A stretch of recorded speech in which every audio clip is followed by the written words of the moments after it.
Ils étaient plus de 160 coureurs à participer aux foulées nanteuillaises.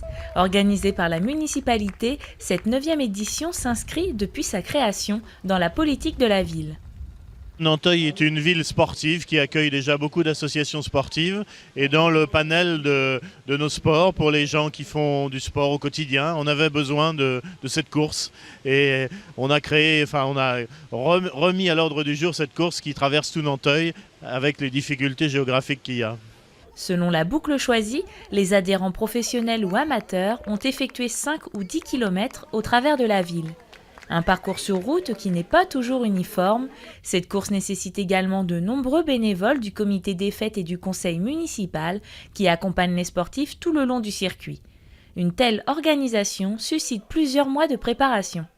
Dès septembre 2010, on a fait une première réunion avec tous les organisateurs de Seine-et-Marne. Et là, on a fait nos propositions de date et ensuite on a arrêté un calendrier. Et une fois que ce calendrier est arrêté, il est publié sur les différents magazines.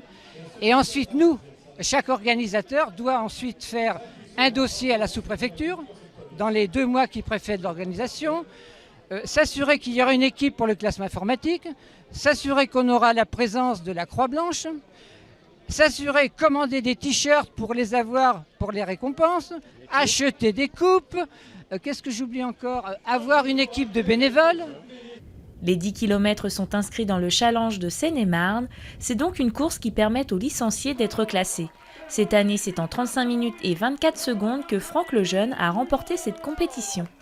Bon, écoutez, j'avais déjà couru l'année dernière, j'avais déjà gagné. Donc cette année, j'ai couru un petit peu différemment par rapport à l'an dernier où j'étais parti très prudemment l'an dernier et puis j'avais vraiment accéléré sur le 2e tour. Cette année, comme je me savais vraiment moins en forme que l'année dernière, du coup, j'ai préféré partir tout de suite avec le groupe de tête pour ne pas prendre trop de retard.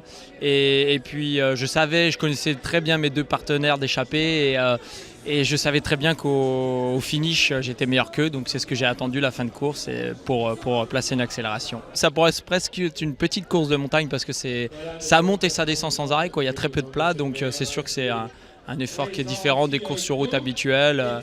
Là, le rythme cardiaque il varie sans arrêt, etc. Ça ressemble plus à un cross au final qu'à une course sur route. Pour la 10e édition, la ville de Nanteuil-les-Maux prévoit déjà un changement de parcours et réserve de nombreuses surprises.